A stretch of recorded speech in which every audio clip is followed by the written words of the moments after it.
Alhamdulillahi Rabbil Alamin. Wassalatu wassalamu ala syarfil anbiya'i wal mursalin wa ala alihi wa sahbihi ajma'in. Subhanaka la ilma lana illa ma'alamtana innaka antal alimul hakim. La hawla wa la quwwata illa billahil aliyyil azim. Rabbi syrah li sadri wa yassir li amri wa hlul 'uqdatam min lisani yafqahu qawli. Allahumma aftah alaina bi futuhil 'arifin bik. Allahumma ja'alna minal ladzina yastami'una al-qawla fayattabi'una ahsana.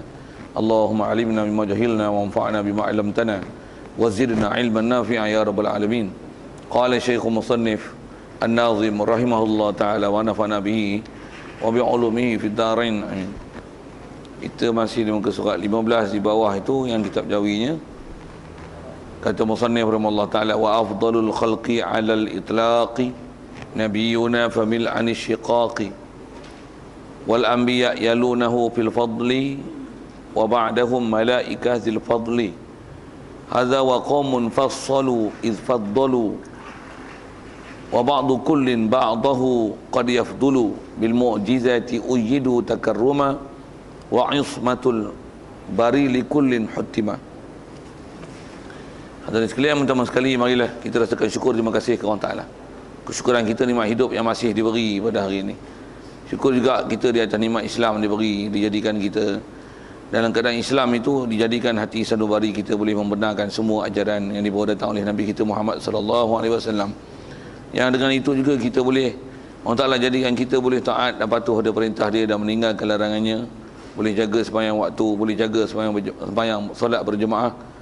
Yang dengan itu kita mensyukuri segala nikmat yang diberi pada kita demikian rupa. Begitu juga syukur kita di atas kesihatan dan kelapangan masa diberi, dan khususnya lapangan masa itu malam ni dapat sekali lagi datang ke sini. Yang kalau ikut selalunya 2 hari je, ada plus 1 day.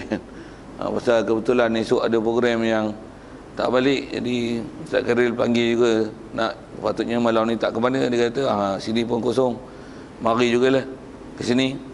InsyaAllah kita manfaatkan pertemuan kita ni untuk meneruskan bacaan dan perbincangan kita daripada kitab Matan Jawharah Tauhid ni, insyaAllah.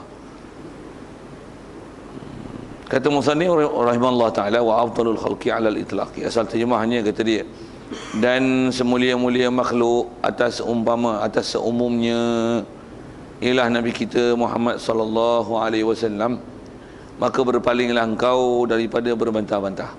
Baik, hadirin sekalian, apa yang kita nak sambung ni masih lagi dalam bab kerasulan.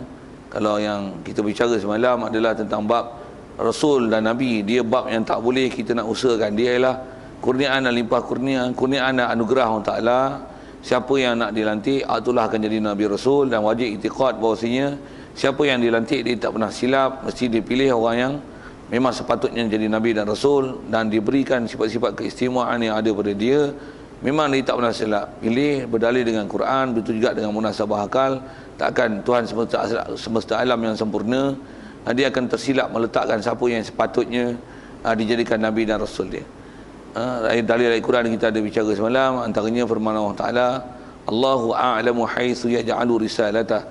Allah Ta'ala dia amat mengetahui di mana, kepada siapa nak dihantarkan dan diberikan sifat-sifat kerasulan dan perutusan, yang itu adalah jadi messenger kepada dia. Dia takkan pernah ada silap. Jadi itu adalah asas yang kita bicara semalam.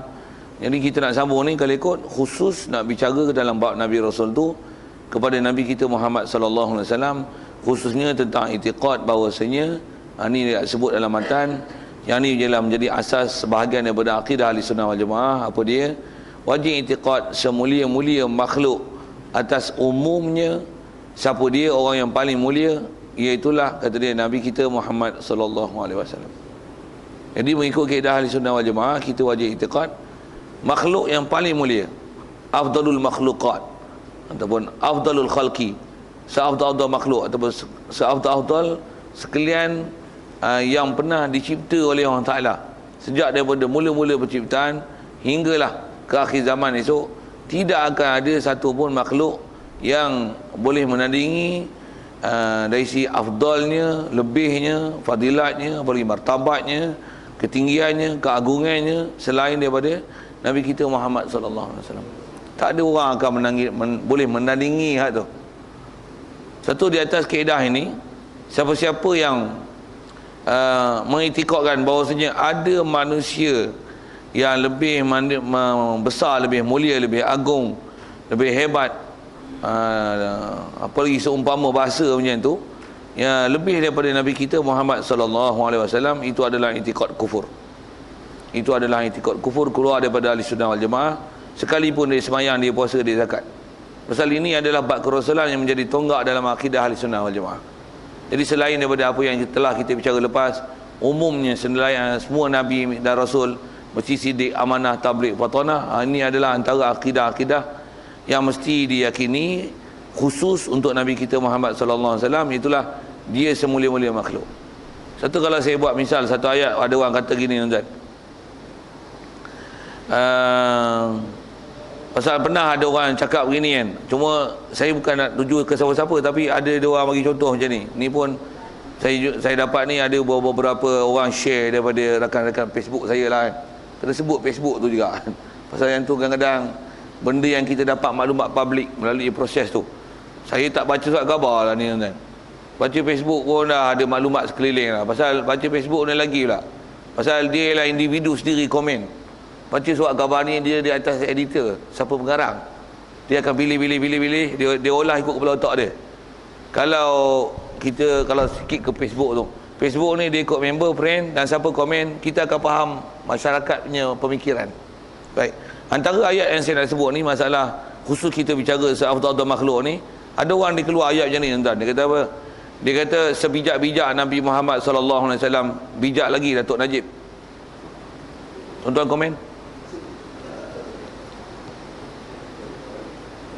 Saya bukan tujuan nak kata siapa-siapa, tapi dia ada ayat macam tu kan. Siapa cakap ni tak kira lah siapa cakap, tapi sebagai contoh untuk kita belajar berakidah ni, untuk tuan-tuan nilai apa permasalahan dia cakap macam tu, dan apa mengikut kaedah ahli sunnah wal jamaah, kita nak bagi hukum kat dia, hukum mengikut akidah. Dia kata apa? Sebijak-bijak Nabi Muhammad sallallahu alaihi wasallam, bijak lagi Datuk Najib. Macam tak ada khilaf, tuan-tuan. Tuan-tuan nak kata ayat apa? Munafik, berdosa, satu. Orang soleh, dua. Orang kafir tu. Tengok. Kafir apa tu? Bukan kafir asli, kafir murtad. Kafir asli ni maksudnya kafir yang tak pernah masuk Islam, tu kafir asli. Kafir murtad ni apa? Orang Islam yang dah down standard, dah jatuh standard. Istilahnya dah jatuh agama dia, dengan sebab dia boleh kata sebijak-bijak Nabi Muhammad, bijak lagi Datuk Najib. Kalau nak puji orang pun janganlah sampai comparekan dengan Nabi Muhammad tau. Ni kau belajar akidah, siapa ni? Iblis mana ajar kau kaedah berfikir ni? Kalau nak kata sebijak-bijak Ustaz Rozaini, bijak lagi Datuk Najib, tu tak apa lah, tu tak ada masalah. Pasal who am I? Lebih kurang gitulah kan bahasanya. Dengan saya tak ada masalah. Bahkan dengan seluruh makhluk atas dunia ni, selain daripada apa-apa yang kita akan jumpa belakang ni, yang ni kita wajib intikad dia lebih. Jangan duk compare lah dengan orang yang rendah. Apatah lagi kalau nak kata sebijak-bijak Nabi Muhammad, bagus lagi George Bush katanya. Jangan duk main tak tu. Walaupun tuan-tuan kita tengok ayat dia begitu simple. Alah, takkan cakap macam ni pun boleh jatuh Islam di sembahyang, orang soleh, orang main masjid. Tak kira lah orang masjid tak main masjid. Yang ni kalau yang saya pernah buat misal dulu, bandingan dia serupa macam orang tengah sujud tapi kentut. Tengah sembahyang sujud kentut. Tuan-tuan nak jawab apa? Bukan batal sembahyang, batal dengan wuduk boleh. Saya nak tunjuk kata dia punya, walaupun ala kentut je pun, no, jangan buat bodoh. Walaupun kentut, bukan saja sembahyang, wuduk pun batal oi. Kau kena ambil wuduk lain. Tambah pula kata macam ni, tengah-tengah sembahyang, waktu tengah sujud, syirik. Tuan-tuan jawab macam mana? Bukan saja wuduk batal, wajib bersuci lain, pergi basuh pakai hang. Basuh buntut hang. Bahasa kasar itu kan, orang pengalah hulu, orang hulu. Cakap itu Yang ni yang cakap sebijak-bijak Nabi Muhammad, bijak lagi Datuk Najib. Boh bijak bahasa tu. Tak boh lah siapa-siapa. Kata sebijak-bijak Nabi Muhammad, bijak lagi aku. Oi. Sebijak-bijak Nabi Muhammad, bijak lagi kasih Ahmad. Oi, kafir oi cakap itu oi. Ni akidah jijik ni. Kotor ni. Orang gila ni cakap macam ni. Murtad ni cakap macam ni. Okay. Satu, kita ni bercakap dia mesti ada sempadan bercakap. Khusus bersepadan ni adalah mizan syarak. Mizan syarak tu Maksudnya mesti dihukum ikut kacamata Islam. Islam kata apa bercakap macam ni, salah tak salah cakap macam ni. Jadi kita khusus bicara ni ke Nabi kita Muhammad sallallahu alaihi wasallam lah. Jadi mesti tidak akan ada apa-apa ayat-ayat istilahnya menghina, mengutuk, mempelekeh, mempersenda, apa saja yang bahasa ayat macam tu. Menghina, mempelekeh, memperolok, mempersenda kepada Nabi kita Muhammad sallallahu alaihi wasallam. Pasal nisbah i'tiqad, kita wajib i'tiqad dia ialah semulia-mulia makhluk. Bukan saja kata mulia-mulia takat tu, tapi apa saja percakapan, pertuturan, dari segi pegangan mesti i'tiqad dia ialah semulia-mulia makhluk. Satu masa dulu pernah ada isu lukisan karikatur, lukis Nabi Muhammad, lukis kita mana dibenarkan lukis wajah Rasulullah? Tak ada kan? Itu tak dibenarkan dalam syarak. Nak lukis muka saya, tuan-tuan nak buat hidung panjang, pipi lebar, ikut pasal lah. Tu sekali lagi, who am I? Kita siapa kan? Nak lukis lah. Makhluk yang tak ada kemuliaan ni, yang tak ada hormat, nisbah syarak tak beri kehormatan tinggi di situ. Tu kata lah macam mana pun, dia tak akan menyebabkan jadi kufur. Macam mana pun kita tak diajar prinsip kata mengata yang memang tak dibenarkan untuk mengata di situ. Ada disiplin bercakap juga di situ pun. Macam mana pun di atas kata kufur murtad atau orang yang tak ada level dari segi kaedah syarak, itu tak menyebabkan jadi murtad dan kufur. Tapi kalau macam Nabi Muhammad, betul juga nanti nabi-nabi, malaikat, tu. Kalau Nabi Muhammad umumnya semua nabi rasul-rasul, semua nabi-nabi, malaikat, sama ada ketua malaikat hanya doa main satu. Pasal kita wajib i'tiqad semua malaikat adalah mulia. Malaikat tak ada satu pun yang buat maksiat weh. Jangan duk main, duk pelekeh. Malaikat ni buat macam member hang. Satu mana-mana ada ayat-ayat nanti, kalau insya-Allah bab malaikat lah kita jumpa, dia istilahnya dia memperlekeh yang orang tu sepatutnya kita kena muliakan. Dia boleh kata, alah malaikat maut aku mai aku dalam kubur. Silap. Malaikat maut bukan nakir mai aku dalam kubur, aku jentik terpelantin dua orang. Jangan buat sebab itu. Ni ayat apa ni? Kalau saya nak buat kasar, bangsat mana anjak hang? Kena cakap yang tu kan. Ayat orang macam ni, orang macam ni kena jumpa sepak lah. Hang ni bangsat apa ni? Islam apa hang cakap macam ni? Hang tak ada jaga etika percakapan kan? Hang cakap ni, hang cakap dengan siapa? Hang cakap dengan bangla lah. Hang cakap dengan babi lah. Saya tak boleh. Saya kasar, saya bab tu saya naik angin. Walaupun saya ngajak saya cakap seorang. Main dengar ayat itu tak boleh pedih telinga kan. Kalau jumpa depan aku tampak tabuk muka je. Kalau ikut bunuh boleh tu. Kita suruh dia taubat tak mau tu, kalau ikut bunuh biar gitu kan. Pasal apa tu? Murtad tu. Kita suruh dia taubat dia tak mau tu, kalau ikut boleh bunuh free. Tapi salah dari tindakan undang-undang lah. Kalau negara Islam pun kita pergi bunuh dia, salah dari segi sudut. Sepatutnya tindakan murtad ni hendaklah kerajaan yang ambil tindakan, bukan kita. Macam mana pun dari segi hukum beka, akhirat esok kita tak kena apa-apa tu. Pasal apa? Kita dah suruh dia taubat, dia suruh dia tarik balik, dia tak mau, kita tampak sampai mampu. Akhirat esok lepas kita tak ada apa-apa tanggungjawab tu. Pasal apa? Kita bunuh orang yang halal untuk dibunuh, darah dia mengikut kaedah syarak. Nak sebut apa kan? Bab ni yang kita kena tengok disiplin elok-elok. Khususnya memang kita bicara ni bab siapa yang paling afdal di kalangan makhluk yang Allah Taala cipta. Khusus kita bicara ni ke Nabi kita Muhammad sallallahu alaihi wasallam. Cuba saya lajak sikit ke bab malaikat sikit tadi. Begitu juga nanti insya-Allah kita jumpa siapa dia orang paling mulia di kalangan manusia itu sendiri, khususnya manusia yang bukan Nabi Rasul. Atau Nabi Rasul sedia maklum lah, mesti orang mulia. Wajib i'tiqad dia orang maksum, mesti mulia punya. Serendah-rendah martabat Nabi, mulia lagi pada kita. Walaupun setinggi-tinggi kita orang awam yang bukan Nabi Rasul. Dan juga kena belajar nanti insya-Allah. Saya nak sebut tu pasal nak sebut umum prinsip orang yang dimuliakan. Siapa dia daripada umat Nabi sallallahu alaihi wasallam ni yang paling mulia?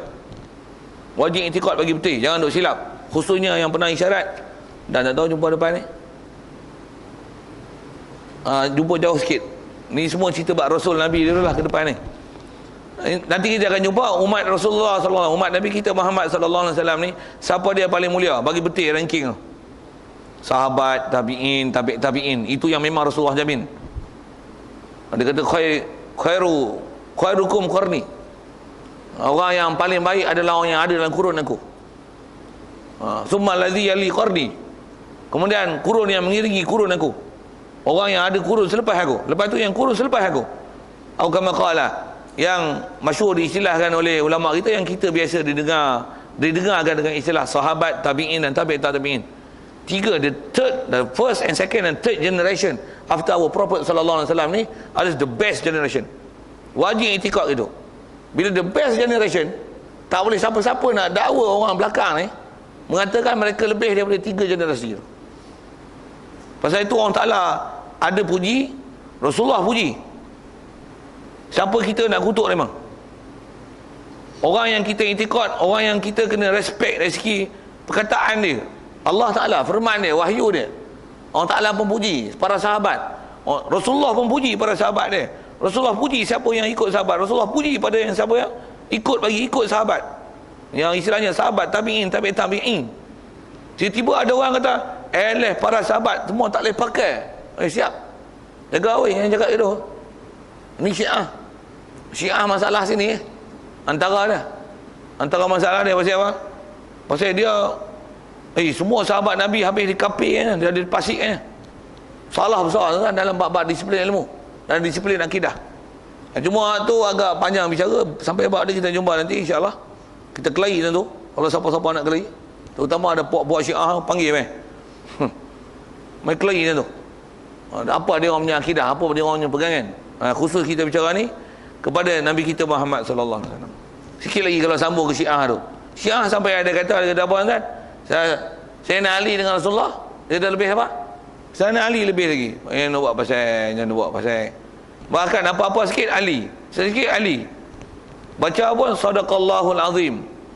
Dia kata dia orang baca macam mana tahu tak? Sadaqallahul aliyul azim. Tuan-tuan faham apa dia? Dia orang maksud nak kata. Sadaqallah, benarlah Allah al-ali. Allah itu adalah Sayyidina Ali. Sampai macam tu itikad dia, bodoh mereka tu. Ada yang Syiah bodoh mereka tu. Siapa Ali ni? Al-Azim. Azim tu bukan Allah tu. Ali tu yang Azim. Ali tu Sayyidina Ali ya, dia dah. Dia bodoh mereka tu. Tu pun ada orang ikut. Yang ni yang kata kena mengaji, kena belajar. Sikit ke bab tu tuan-tuan, pasal kita nak bicara tentang wajibnya itikad Nabi kita Muhammad sallallahu alaihi wasallam adalah dia ialah makhluk yang paling mulia, dengan istilah disebut seumumnya. Maksudnya bila tanya dengan tak ada kait apa-apa, makhluk paling mulia siapa? Umumnya. Kalau tanya itu kena jawab siapa? Nabi kita Muhammad sallallahu alaihi wasallam. Kalau kait dengan zaman, tu kita akan jawab lain lah. Kalau katalah macam ni, zaman Nabi Musa, siapa orang paling mulia? Nabi Musa lah. Kenapa jawab Musa bukan Nabi Muhammad lah? Zaman Nabi Musa lah. Kenapa tak jawab Nabi Muhammad? Zaman Nabi Musa lah. Zaman lah ni siapa mulia? Siapa paling mulia? Tak tahu, diam lah. Zaman lah ni, saya tanya, zaman lah ni siapa paling mulia? Dalam dunia lah ni siapa paling mulia? Kalau nak bersifat-sifat lah orang kita tak kenal. Orang yang paling takwa pada Allah Ta'ala, itulah mulia. Isyarat dalam Quran, inna akramakum indallahi atqakum. Orang yang paling mulia dari sisi kamu adalah orang yang paling takwa. Siapa yang paling takwa, itulah paling mulia. Siapa dia? Mana aku tahu. Tapi sebut dengan ciri. Tak tahu orang, syarat pun tak datang menentukan siapa dia. Nak sebut siapa? Nak sebut Mufti Perak, Mufti Perlis, Mufti Kedah? Tak ada. Kedah tak ada macam mana? Diamlah, sebut ciri sudah ha? Orang yang paling takwa siapa dia? Tak tahu, diam lah. Tu kedah. Jangan nak itikad benda-benda yang tak datang syarat untuk itikad. Jangan kata siapa paling mulia? Pak Syekh aku. Siapa? Dia Syekh tarikat. Mana hantar dia paling mulia? Aku tak kira nak kata apa, aku kata Syekh aku paling mulia. Yang buat bodoh tu dengan ayat-ayat ni. Ni yang kata kita kena faham disiplin akidah ni. Pasal kita bicara bab akidah. Macam mana pun apa saya dah sebut tadi ialah tentang ayat. Kalau sebut seumumnya memang kena jawab Nabi Muhammad sallallahu alaihi wasallam. Tapi kalau kait zaman, kait tempat, kait ketika, apalagi seumpama itu, kait sifat, maka nama jawapan tu akan pada orang lain lah. Zaman Nabi Adam lah. Zaman Imam Syafi'i dulu siapa? Atas kita tak tahu, tu lah. Kita tak tahu jawab macam mana? Wallahualam, aku tak tahu lah. Tapi dengan ciri, tentulah orang paling takwa, itulah paling mulia. Selesai. Habis. Senang bab akidah tu. Cukup simple. Simple pun tuan-tuan nak jaga. Ada orang boleh silap itu. Baik, selesai bab tentang itikad itu. Sikit lagi tentang di atas kaedah semula-mula makhluk. Di atas kata Nabi Muhammad semula-mula makhluk ni ada perintah Allah Taala suruh kita berselawat dan salam atas dia.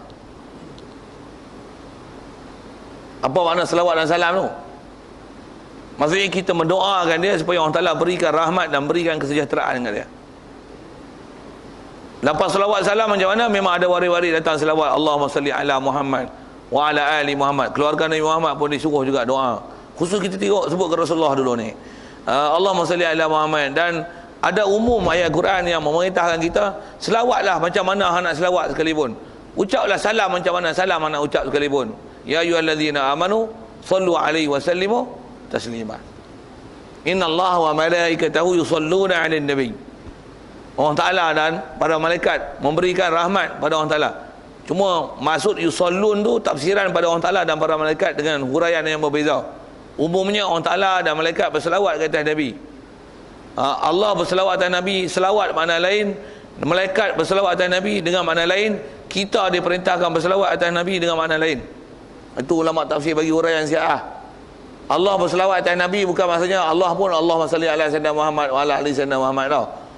Yang duk faham gitu. Apa maksud Allah Ta'ala berselawat atas Nabi? Allah berselawat atas Nabi maksudnya Allah Ta'ala beri rahmat atas Nabi. Para malaikat berselawat atas Nabi maksudnya apa? Para malaikat berselawat atas Nabi dengan mana para malaikat mengucapkan keampunan, mendoakan keampunan untuk Nabi.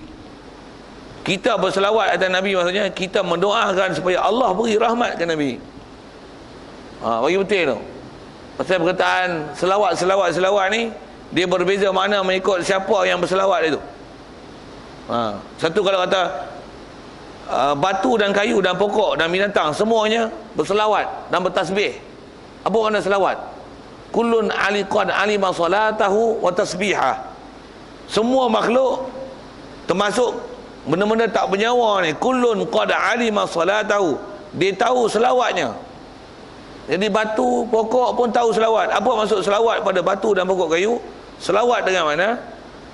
Tasbih. Itu. Selawat daripada benda tak bernyawa. Batu, kayu. Tasbih. Selawat daripada haiwan. Tasbih. Selawat daripada malaikat. Istighfar. Selawat daripada kita maksudnya doa. Selawat daripada Allah Ta'ala maksudnya rahmat Allah Ta'ala beri. Tu belajar tafsir tu kalau ikut tu. Khusus saya nak sebut tu ialah selawat lah. Jadi bila dia semula-mula makhluk, kita disuruh selawat. Dan selawat ni adalah ibadat. Selain daripada ibadat berzikir, tasbih, tahmid, tahlil, maksudnya puji Allah Ta'ala adalah ibadat. Antara ibadat adalah selawat. Selawat adalah ibadat. Selawat adalah ibadat. Satu, bila selawat adalah ibadat, dengar alih tu. Boleh tak kita sembahyang banyak-banyak? Boleh. Soalan simple ni. Boleh faham tak? Boleh tak selawat sembahyang banyak-banyak? Boleh tak? Habis sembahyang lagi. Boleh tak? Boleh tak sembahyang ekstrim macam tu? Boleh? Boleh tak? Tuan-tuan tak tahu lah. Oi, yang buat leceh tu. Boleh tak? Tak boleh. Boleh tak sampai satu malam 1000 rakaat? Boleh tak? Tuan-tuan tak tahu? Ya Allah, wajib tobat mengaji lah. Jangan buat pasal tu. Sembahyang tu orang panggil sembahyang apa? Itulah sembahyang sunat mutlak nama dia. Sembahyang mutlak, sembahyang sunat yang bukan kait waktu dan sebab. Kalau masuk masjid, tak itu masjid. Sembahyang wuduk, ambil wuduk, sembahyang sunat wuduk. Nak umrah, nak buat umrah, sembahyang sunat ihram. Ada sembahyang sunat tu. Ada hajat sembahyang sunat hajat. Ada benda nak suruh, nak minta Allah Ta'ala tolong pilih, tak dapat pasti mana elok antara dua benda. Sembahyang sunat istikharah, sembahyang sunat tasbih. Ada waktu sembahyang sunat duha, sembahyang sunat tahajud, sembahyang sunat witir, sembahyang sunat ada nama-nama lah. Kalau ada sebab sembahyang sunat gerhana matahari, gerhana bulan, nak minta hujan. Nak kata ada macam-macam sembahyang sunat. Tapi kalau dah sembahyang sunat yang ada nama ni, dah buat semua, tu nak sembahyang lagi dengan ekstrimnya. Boleh? Soalan gitu tak? Faham kan? Faham? Boleh tak? Oh, boleh tak? Ingat ke tak pernah jawab ni? Okey. Oh, kena bagi explanation macam tu. Oh, kuat sikit jawab. Boleh lah. Walaupun gini nak. Walaupun Nabi Muhammad tak pernah sembahyang satu malam sampai 1000 rakaat. Boleh tak kita sembahyang sampai 1000 rakaat? Boleh. Boleh. Kalau ada orang argumentasi macam ni, macam mana tuan pandai jawab? Okey, kadang-kadang mengaji ni dia kena ada soalan, tuan-tuan kena cerdik tak? Jawab. Tuan-tuan jawab. Dia kata sembahyang ibadat lebih pada Nabi lagi. Nabi pun tak sembahyang antara tu Ada tak orang cakap itu? Ada lah. Macam mana nak jawab? Siapa boleh jawab? Try. Salah apa? Belajar. Tapi ayat elok, ayat macam tu elok jawab itu. Tak elok tak? Tuan-tuan tolong bela, lawan apa buat tu. Nabi maksum, itu kita tak ada dosa, kita ada dosa tak? Jadi sepatutnya muka sekupang kita ni lagilah kena ibadat kuat pada Rasulullah tak? Okey, best. Boleh, setuju? Like. Okey. Ni mengajar style zaman lah ni, kena style tu lah. Tu saya kata semalam lagi, tuan-tuan tak faham like tak menantang apa tu. Pergi tanya budak-budak lah apa dia like tu kan. Ada era Facebook ni jawab itu. Tak ada tu pun betul tak jawab macam tu. Betul, Nabi Muhammad ni dia maksum, dia Nabi Rasul. Mestilah ada macam mana pun Nabi memang dia tak sembahyang dengan rakaat beribu-ribu macam tu. Tapi tanya elok-elok, biasa tak Nabi sembahyang sampai bengkak-bengkak kaki? Memang itulah perbuatan dia kan. Dia sembahyang witir memang tak pernah kurang satu malam mesti 13 rakaat, 11 rakaat saya sebut. Sorry. Rasulullah bulan Ramadan ke bulan tak Ramadan ke memang dia tak pernah lebih. Sembahyang setiap malam 13 rakaat je. Dan 13 rakaat tu dia witir. Dan kalau ikut riwayat di Rasulullah sembahyang ni walaupun 13 rakaat tuan-tuan, satu-satu rakaat tu qada dia ada yang 1 juzuk ataupun 2 juzuk. Satu rakaat sembahyang tu Allahu Akbar. Memang tertib sembahyang malam ni bangun aja disuruh sembahyang ringan 2 rakaat. Istilah ringan ni baca Fatihah, kuliah, kulhu. Itu ringan lagi. Lepas tu berat. Jadi mula-mula untuk starting tu disuruh sembahyang ringan. Lepas tu berat. Rasulullah sembahyang, lepas dia sembahyang bangun untuk tahajud awal yang ni, Allahu Akbar, macam mana? Kadar satu juzuk. Lepas tu kadar 2 juzuk, 1 rakaat. Allahu Akbar. Berdiri punya lama. 13 rakaat tuan-tuan bayang berapa juzuk? Buah pilah 1 juzuk, 1 rakaat. 13 tu awak sebut 13 tak? Witir 11 tak? 11 rakaat berapa? 11 juzuk satu malam. Berdiri kan, bukan sembahyang duduk, bukan duduk atas kursi. Berdiri sampai bengkak-bengkak kaki. Istilah bengkak ni bahasa kita bentan kaki kan. Rasulullah sembahyang.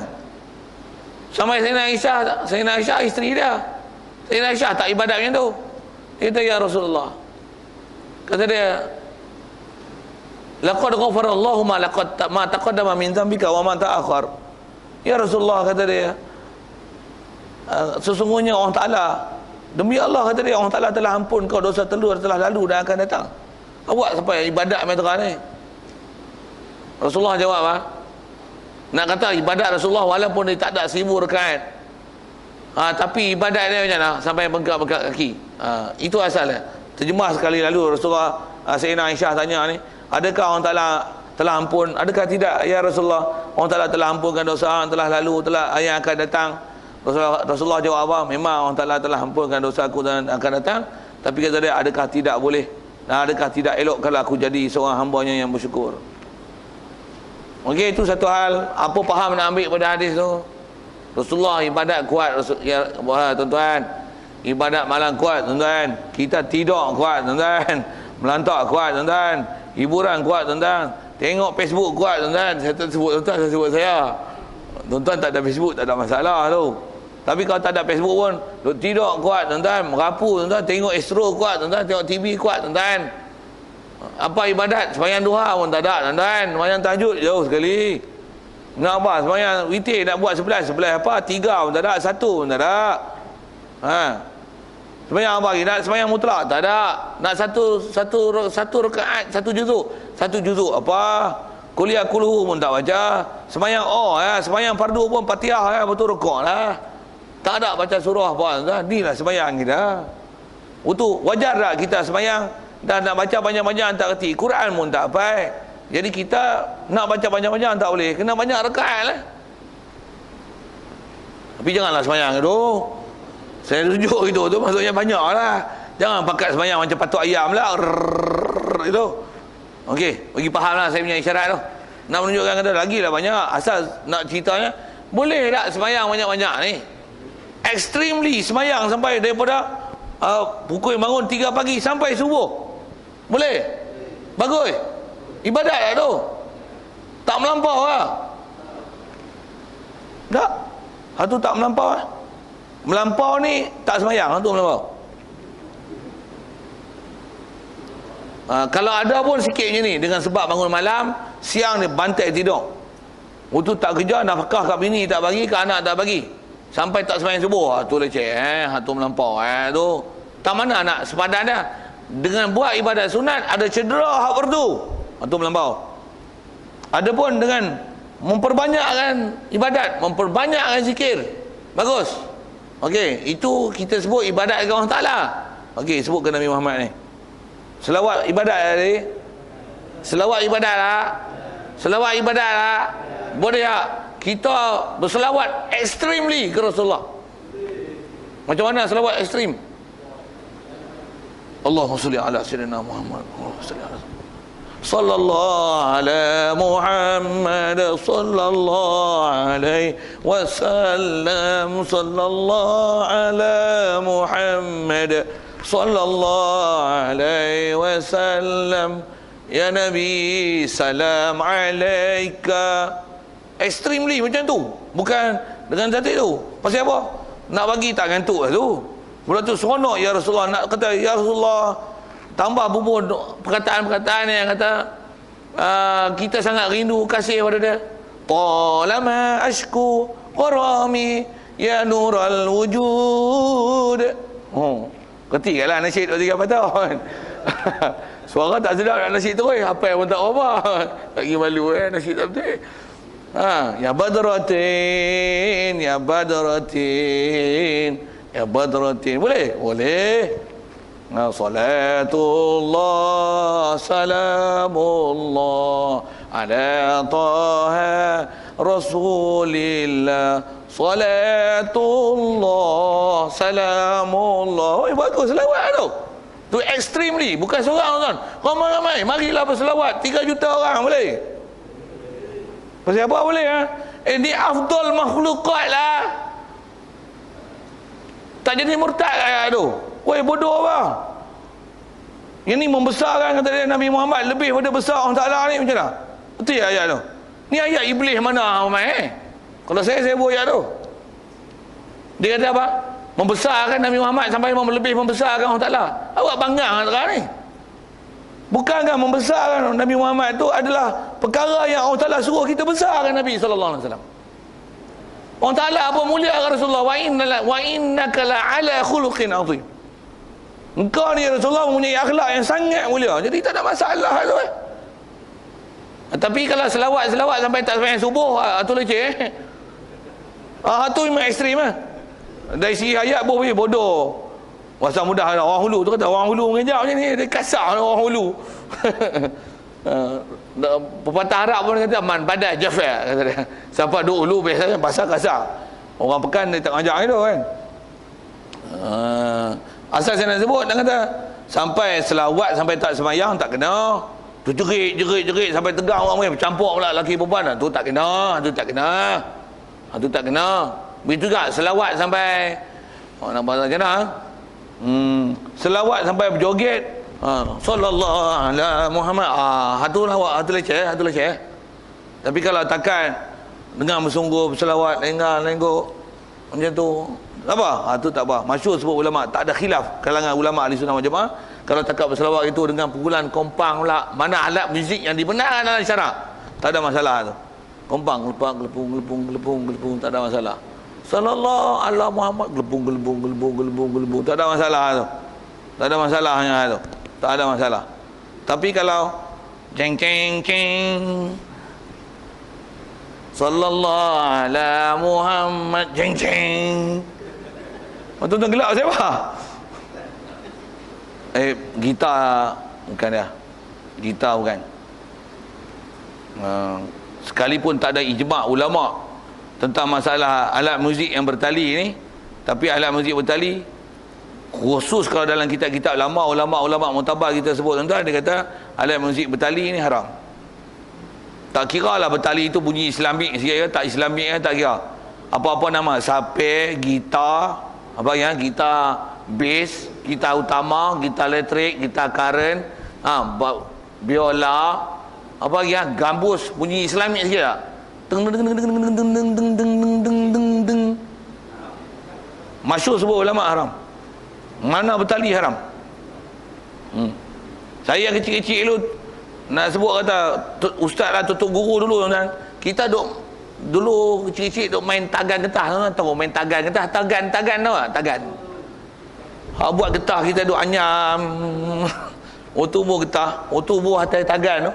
Main elastik kan. Kan bila kita tarik kat kaki, getah tu dia tegang. Tuan-tuan tahu buat apa? Bunyi. Deng deng deng deng deng deng. Hak tu mak saya marah tu. Woi. Orang tua-tua dulu mengaji kan, petra tu, hak tu boleh tak bagi. Woi, mana boleh buat bunyi tu? Main getah, main bunyi getah tak bagi kan. Itu kita sebut sikit alat muzik.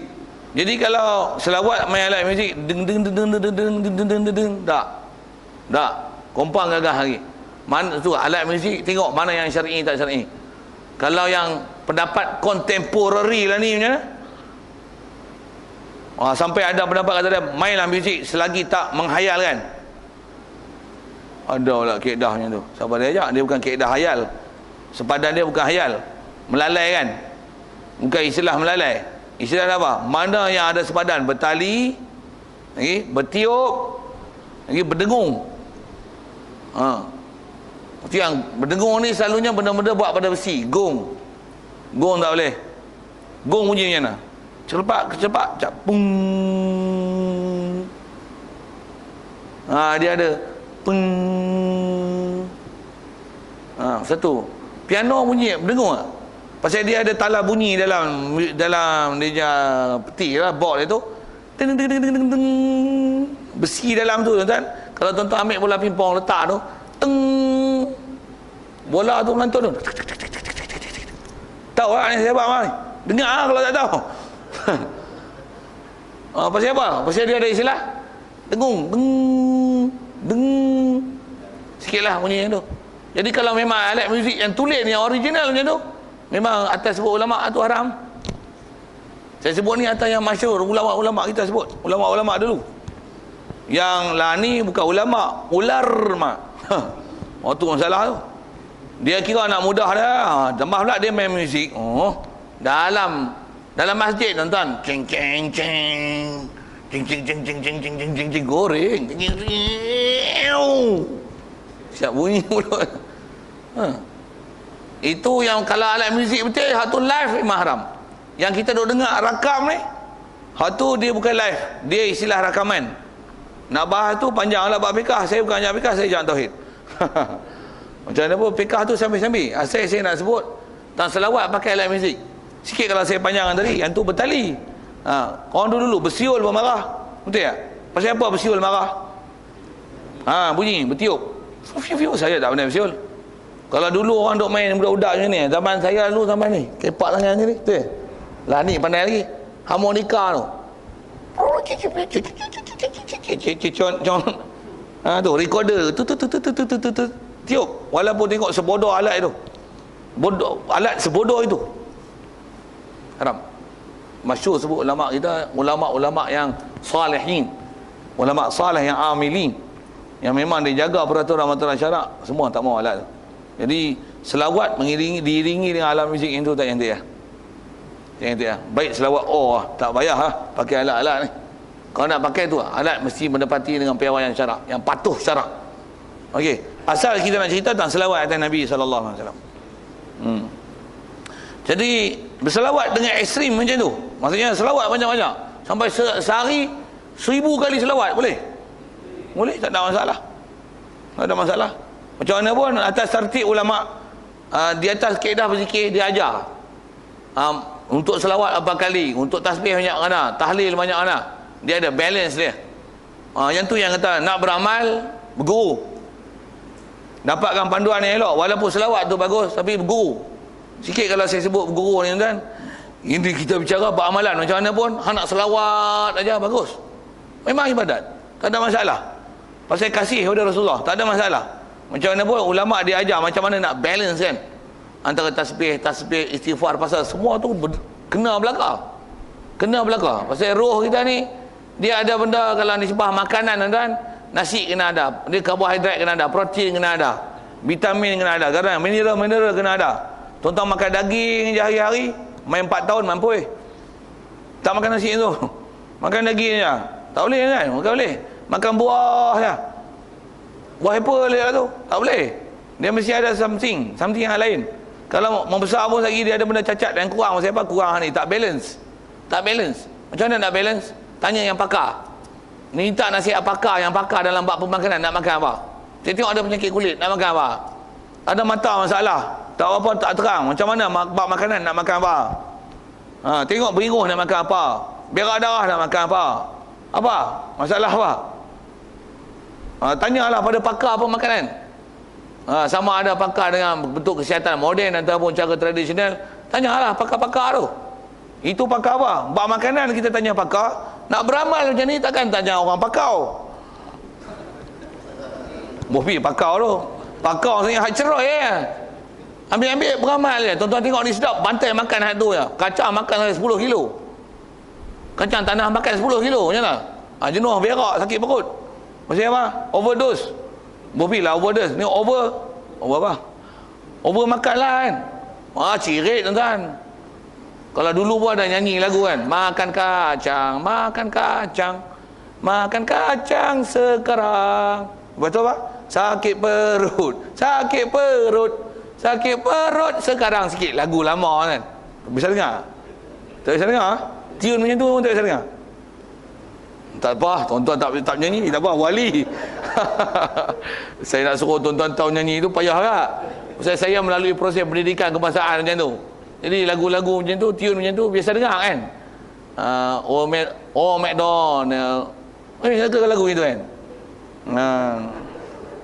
Ada lagu-lagu yang tu. Oh bangau, kenapa engkau kurus? Biasa dengar lagu kan. Tu pendidikan kebangsaan memang dapatnya tu.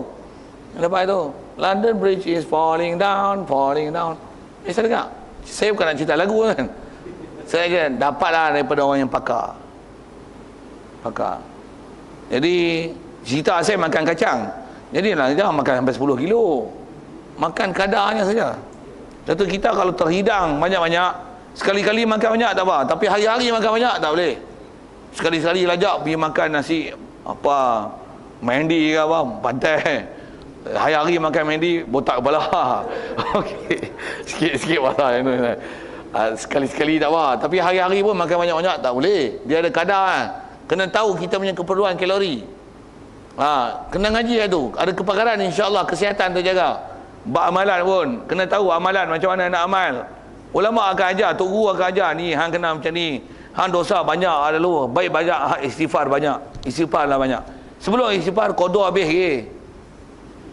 Semayang berapa tahun? Semayang mula taubat berapa tahun? Semayang umur 55 baru semayang. Tu dia 55 tolak 15 40 tahun punya semayang. Hang kena qada, hang tak saduk gaduh istighfar, hang tak ada gaduh dan selawat. Hang qada semayang dulu. Itu je ubat hang dulu lah ni. Ubat hang tu ya dulu lah ni. Bagi habis tu dulu.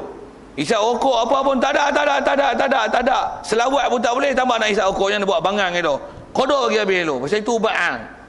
Hang nak bagi baik hati, hang nak bagi marifah orang Taala, hang bagi baik ubat tu dulu. Satu kena tanya orang pakar. Tuan-tuan duk isap rokok, tuan-tuan ada masalah jantung, masalah paru-paru. Doktor kata apa? Hang nak baik, rokok berhenti dulu. Hang tak berhenti ni, tuan-tuan duk makan ubat apa? Tuan-tuan, you believe me. Berhenti rokok, hang bawa ubat aku main jumpa aku. Hang tak berhenti rokok, aku tak nak bagi ubat apa kan. Hang mampu cepat lagi bagus. Sikit tuan-tuan, bahasa hulu. Direct saya cakap, senang betul. Senang faham betul. Tuan-tuan tak faham tak tahu lah. Buka badak ke mana tu. Okey, bupi tu kan. Bahasa orang hulu cakap kan. Okey, bagi dapat disiplin orang pakar. Asal saya nak sebut apa? Selawat bagi betul. Jadi selawat masalah isteri sampai saya sebut joget-joget tu tak kena. Tentu kalau zikir pun sampai joget-joget tak penting. Tapi kalau takat la ilaha illallah, dia ada disiplin tu. Kalau kita belajar bab tarikat tu, ada disiplin. Goyang kepala pun ada disiplin. La ilaha illallah. Orang joget pun ada disiplin. Menari makyum pun ada disiplin. Betul? Cuma zikir bukan makyum lah weh. Ada kaedah nak la ilaha illallah, nak nafi, nak buang tu. Kita dah belajar malam kan, la ilaha illallah tu melengkapi semua sifat-sifat kesempurnaan Allah Ta'ala. Nak buang sifat Tuhan yang macam Allah Ta'ala tu, hatu tak ada melainkan Allah tu. La, ambil pada hati. Kita nak buka kat hati. Sikit saya sebut itu, yang semalam kemarin tak sebut kan. Nak zikir macam mana tu, ulama tarikat ajar macam ni, mula daripada hati. Itu pun salah satu daripada tarik untuk gerak kepala. Mula pada sini, pasal kita nak fokus kat hati. Hati pun kalau ikut bukan hati ni, tapi atas isyarat. Nak kata buang benda tak elok, nak sabit dalam hati je. Mula daripada hati ni. La ilah, buang. Tak ada Tuhan yang macam Allah Ta'ala tu, yang kaya pada setiap satu, yang semua makhluk mesti hajat pada dia. Tak ada yang macam tu. Illallah, Allah ni. Itu isyarat. Isyarat